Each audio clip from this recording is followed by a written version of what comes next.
오늘은 누가복음 1장 67절부터 75절까지의 말씀을 함께 나누어 보도록 하겠습니다. 누가복음 1장 67절부터 75절까지의 말씀을 제가 봉독해 드리겠습니다. 그 부친 사가리아가 성령의 충만함을 받아 예언하여 이르되 찬송하리로다. 주 이스라엘의 하나님이여 그 백성을 돌보사 속량하시며 우리를 위하여 구원의 뿔을 그 종 다윗의 집에 일으키셨으니 이것은 주께서 예로부터 거룩한 선지자의 입으로 말씀하신 바와 같이 우리 원수에게서와 우리를 미워하는 모든 자의 손에서 구원하시는 일이라. 우리 조상을 긍휼히 여기시며 그 거룩한 언약을 기억하셨으니 곧 우리 조상 아브라함에게 하신 맹세라. 우리가 원수의 손에서 건지심을 받고 종신토록 주의 앞에서 성결과 의로 두려움이 없이 섬기게 하리라 하셨도다. 아멘. 오늘 본문은 엘리사벳이 세례 요한을 출산한 직후 성령의 충만함을 받은 사가리아가 선포한 예언입니다.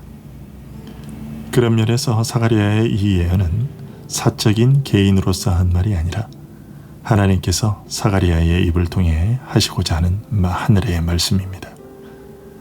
그러면 하나님께서 사가리아를 통해 선포하고자 하셨던 가장 우선적인 내용은 무엇이었을까요? 사가리아는 이 예언을 찬송하리로다. 주 이스라엘의 하나님이여 라는 말로 시작하고 있습니다. 즉 자기 백성을 향해 구원의 은총을 베푸시는 하나님께 감사로 영광을 돌리고 있는 것이죠. 우리가 우리의 구원을 생각할 때 가장 앞서야 하는 것이 바로 이것입니다. 우리를 구원하여 주신 하나님께 대한 감사의 마음, 그에 대한 송축이 늘 우리들 안에 있어야 합니다. 이런 가르침은 그 다음에 이어지는 그 백성을 돌보사 속량하시며 라는 말을 통해서 구체적으로 드러나고 있습니다. 인간은 죄를 지었고 그것은 하나님이 인간에게서 그 얼굴을 돌리도록 하기에 충분한 이유가 되었습니다. 하지만 하나님은 자신의 얼굴을 다시금 그의 백성들에게로 돌려 돌아보셨습니다. 이것이 바로 구속의 원인이자 기원입니다. 그리고 죄에 포로된 자, 죄에 노예된 자들을 위해 그의 아들 그리스도를 보내 속량해 주신 것이죠. 69절에서 우리를 위하여 구원의 뿔을 그 종 다윗의 집에 일으켰으니 라고 말하고 있는데요. 구원의 뿔이란 구원의 능력을 의미하죠. 다윗의 위, 즉 다윗 가문에서 이어지는 왕위는 남유다의 멸망으로 사라졌었습니다. 그로 인해 암울하고 절망적인 상황이 오래도록 지속되고 있었죠. 마찬가지로 아담의 범죄에 이래 모든 인류는 자력으로 구원을 얻을 수 없는, 자력으로 거룩하고 의로워질 수 없는 상태 아래에 있었습니다. 그러나 하나님은 선지자들을 통해 예언하신 대로 구원의 뿔을 세우셨습니다. 시편 132편 17절에서 내가 거기서 다윗에게 뿔이 나게 할 것이라. 내가 내 기름 부음 받은 자를 위하여 등을 준비하였도다 라고 말씀하신 대로 인류를 구원할 능력자를 일으키신 것이죠. 그가 바로 예수 그리스도이십니다. 하나님은 구원의 능력을 오직 그리스도 안에서 나타내셨습니다. 따라서 구원을 얻고자 하는 이들은 오직 그리스도를 따르는 것으로만 구원을 얻을 수 있습니다.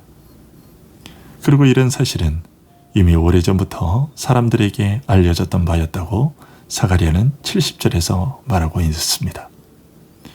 그런데 이런 사실을 밝히는 이유는 그처럼 오래전부터 예언되고 기다려오던 그 일이 이제 이루어졌다는 것을 선포함으로써 신자들로 하여금 그들에게 제시된 구원을 더 큰 확신과 기쁨으로 받아들이도록 하기 위해서입니다. 이어서 71절에서 사가리아는 그리스도의 능력과 직임이 어떤 것인지를 우리들에게 알려주고 있습니다. 그것은 우리 원수에게서와 우리를 미워하는 모든 자의 손에서 구원하시는 일입니다. 이것이 하나님께서 구원의 뿔을 일으키신 목적이지요.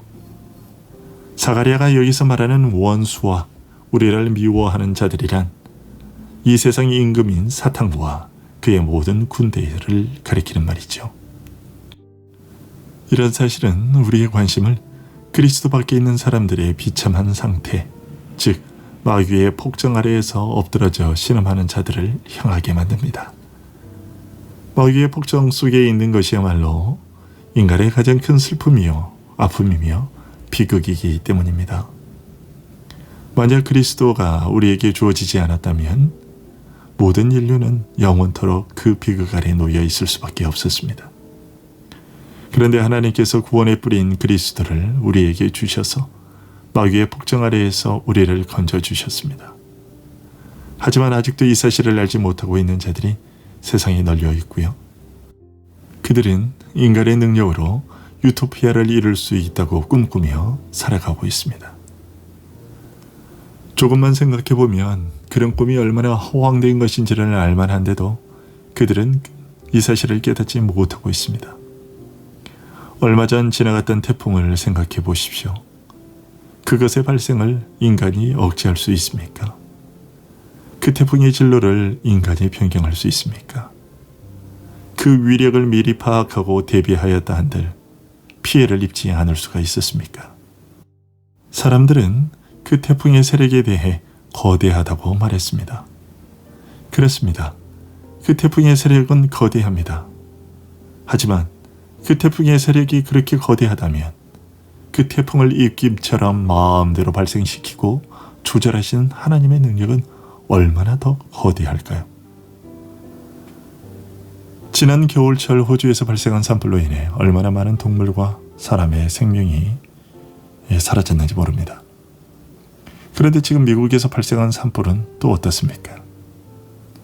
사람이 제어할 수 있는 능력치를 벗어났다고 그들 스스로가 선언했습니다. 그러나 하나님께서 5분간만 비를 내려주시면 그 산불은 금세 멈추게 됩니다. 지금 전 세계를 혼돈 속에 빠뜨린 코로나19는 또 어떻습니까? 세계의 경제를 마비시키고 생활 반경을 축소시키고 심지어 생명까지 앗아가고 있습니다. 이것에 대해 인간이 할 수 있는 일이란 마스크를 쓰는 것이 전부일 정도입니다.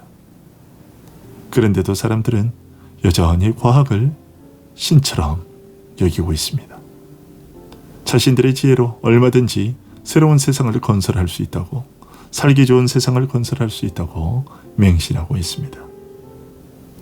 어째서 이런 망상에서 벗어나지 못하는 것일까요? 그것은 사탄이 그들의 눈을 가리고 현혹하고 있기 때문입니다. 요한복음 8장 44절에서 주님은 마귀에 대하여 그는 처음부터 살인한 자요 진리가 그 속에 없으므로 진리에 서지 못하고 거짓을 말할 때마다 제 것으로 말하나니 이는 그가 거짓말쟁이요 거짓의 아비가 되었음이라고 알려주셨습니다. 그 말씀대로 사탄은 인간의 선악과를 먹으면 정령 죽음에 이르게 된다는 것을 알면서도 결코 그렇지 않다고 하며 인간을 속였습니다. 하나님과 같이 된다고 하며 인간을 속였습니다. 그런 사탄은 세상 마지막 날까지 그 속이는 일을 멈추지 않을 것입니다. 계시록 12장 9절에서 주님이 알려주셨습니다. 큰 용이 내쫓기니 옛뱀 곧 마귀라고도 하고 사탄이라고도 하며 온 천하를 꿰는 자라. 이런 사탄이야말로 인류 최대의 적이며 원수입니다. 하나님은 우리를 파멸로 치닫게 하는 이 사탄의 손에서 우리를 건지시고자 그리스도를 보내주셨습니다. 사가랴는 이 사실을 74절에서 밝히고 있습니다. 우리가 원수의 손에서 건지심을 받고. 그러나 이것이 최종 목적은 아닙니다. 하나님께서 우리를 구원하시는 최종적인 목적은 75절에서 선포되고 있는 사실입니다. 즉 종신토록 주의 앞에서 성결과 의로 두려움이 없이 섬기게 하리라 하는 것입니다. 사탄은 아담과 하와를 속여 하나님을 대적하게 만들었고 하나님을 두려워하도록 만들었으며 하나님을 피해 숨도록 만들었습니다. 그러나 하나님은 사탄이 뿌려놓은 이 모든 악한 현상으로부터 인간을 처음 창조하셨을 때와 같은 상태로 돌려놓기 위해 그리스도를 보내주셨습니다. 그리스도를 믿는 자들은 이제 더 이상 하나님을 두려워하며 숨거나 피하지 않아도 되게 되었으며 오히려 그를 뵙기 위하여 더욱 적극적으로 나아가게 되었습니다. 하나님이 그리스도를 통하여 목적하신 바는 바로 이것입니다. 즉, 성결과 의로 두려움 없이 하나님을 예배하게 하는 것입니다.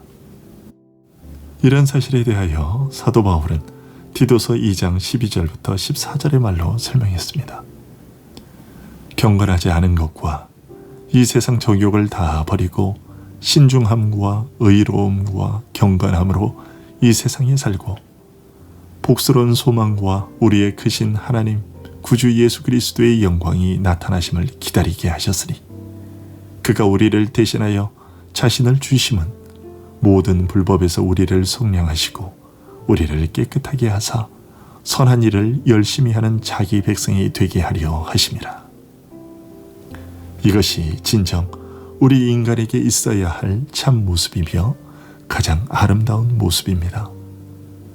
오늘도 구원에 뿌리신 그리스도를 의지하여 가장 아름다운 삶을 사는 우리들이 될 수 있기를 소원합니다. 기도하겠습니다.